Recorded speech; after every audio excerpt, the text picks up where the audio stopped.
अस्सलाम वालेकुम। मुदस्सर गोंदल व्लॉग्स में खुश आमदीद। आज हम बात करेंगे मौलाना अशरफ जलाली साहब पर। मौलाना अशरफ आसिफ जलाली साहब 1968 में मंडी बावादीन के ज़िले के एक गांव विकी शरीफ में पैदा हुए। ठीक है, उसके बाद इन्होंने PhD इस्लामिक में की और ये इस्लामिक स्कॉलर हैं। ठीक है, बाद इन्होंने तरीके सिराते मुस्तकीम का आगाज़ किया। ठीक है, इन्होंने बहुत सारी इस्लामी किताबें भी लिखी है, जिनमें चंद एक बहुत अहम किताबों के नाम ये हैं: इस्लाम को दरपेश चैलेंजेस और उनका हल। ठीक, दरूद सलाम पर एतराज़ क्यों। तीसरे नंबर पर की किताब है जो बहुत ज़्यादा मशहूर है, गायबाना नमाज जनाजा जायज़ नहीं। ठीक है, उसके बाद 2018 में इन्होंने अमली सियासत का आगाज़ किया और 2018 के इलेक्शन में NA82 गुजरावाला से इन्होंने इलेक्शन लड़ने का ऐलान किया। ठीक है, उसके बाद 2017 में गाजी मुमताज़ कादरी को जब गिरफ़्तार किया गया और उनकी रिहाई के लिए एक बाकायदा तहरीक का आगाज़ किया और इस तहरीक का नाम इन्होंने गाजी मुमताज़ कादरी रिहाई तहरीक का नाम रखा। इनके साथ अल्लामा खादिम हुसैन रिजवी साहब भी इस तहरीक में पै दर पे थे और उनका शाना बशाना खड़े थे। ठीक है, ख्वाब मौलाना अशरफ जलाली साहब का और खादिम हुसैन रिजवी साहब का इख्तलाफ कहाँ पर होता है, अब हम इस नुक्ते की तरफ आते हैं। ठीक है, 2017 में जब फ्रांस ने खाके शायर की नबूस रसालत के ख़िलाफ़, तो खादिम तहरीक लब्बैक पाकिस्तान ने फैज़ाबाद में एक धरना दिया। ठीक है, उस धरने के नतीजे में हुकूमत के साथ तहरीक लब्बैक के मुज़ाकरात हुए, जिसमें उस वक्त की हुकूमत ने तहरीक लब्बैक के तमाम जो मुतालबात थे वो मंजूर कर लिए। बाद खादिम हुसैन रिजवी साहब ने फैज़ाबाद धरने को ख़त्म करने का ऐलान कर दिया और वो पुरअमन तौर पर मुंतशिर हो गए। लेकिन लाहौर में अशरफ जलाली साहब ने भी एक धरना दिया हुआ था, लेकिन लाहौर में अशरफ जलाली साहब ने जो है ना धरना ख़त्म करने से इनकार कर दिया। अब इख्तलाफ यहाँ से शुरू हुआ। ठीक है, जब हुकूमत ने उनसे पूछा है कि मुज़ाकरात होने के बाद भी खादिम हुसैन रिजवी साहब आपने धरना ख़त्म क्यों नहीं किया, तो उन्होंने कहा कि जो लाहौर में धरना जारी है उसके साथ हमारा कोई कनेक्शन नहीं है, यानी कि हम उनसे इज़हार लातअल्लुक़ी का इज़हार करते हैं। तो होता यही है, जब जैसा कि एक म्यान में दो तलवारें जिस तरह नहीं रह सकती, इसी तरह एक तरीके जब दो लीडर हो जाए तो वो भी आपस में सुलह सफाई के साथ नहीं चल सकते। लेकिन खैर, अब आगे चलते हैं। उसके बाद इन्होंने इस इख्तिलाफ के बाद मौलाना अशरफ जलाली साहब ने एक अपनी अलहदा तहरीक का आगाज़ किया और इस तहरीक का नाम इन्होंने तहरीक लब्बैक या रसूलुल्लाह के नाम से एक और पार्टी रजिस्टर्ड करा ली। ठीक है, उसके बाद इनके और भी बहुत सारे इख्तलाफात हैं तहरीक लब्बैक पाकिस्तान के साथ। वो कहते हैं कि ये जो मॉडल टाउन में का जो वाक़या हुआ है, 14 बंदे तैरुल कादरी के जो है ना मरे कत्ल हुए, तो तैरुल कादरी ने कम अज़ कम उनके ख़िलाफ़ जिन्होंने इनको कत्ल किया था हुकूमत के ख़िलाफ़ पर्चा कटवाने में कामयाब हो गई है, जबकि तहरीक लब्बैक पाकिस्तान के 50 बंदे शहीद हुए इमरान खान के दौरे हुकूमत में।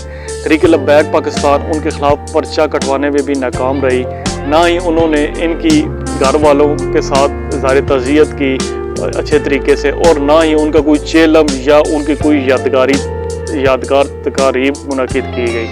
ठीक है, ये मौलाना अशरफ जलाली साहब का इनके तहरीक लब्बैक के साथ इख्तलाफात है।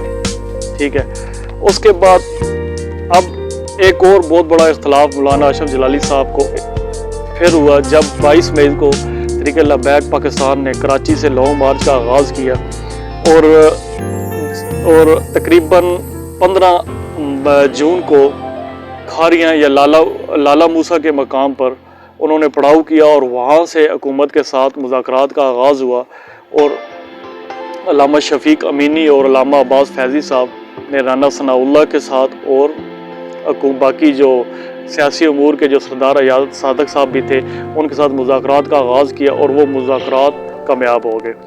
तो यहाँ से अशरफ जलाली साहब ने इस बात पे इख्तलाफ किया है कि ये गुस्ताखों के यार हैं, यानी कि हाल ही में जो है ना शहबाज शरीफ साहब जो गुस्ताख मैक्रोन है उसके साथ उन्होंने मुलाकात भी की और जफ्फी डाल के अपनी मोहब्बत का इजहार भी किया।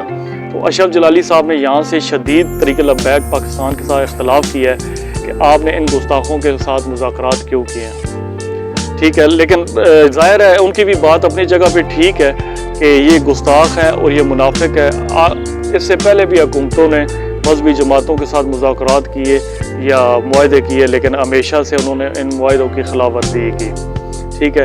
یہاں میں ایک اختلاف کرنا چاہتا ہوں خادم سعد حسین رضوی صاحب سے. میرا یہ چھوٹا سا یہ اختلاف بنتا ہے کہ اگر آپ اس گستاخ حکومت کے ساتھ مذاکرات کر سکتے ہیں تو مولانا اشرف جلالی صاحب کے ساتھ آپ مذاکرات کیوں نہیں کر سکتے؟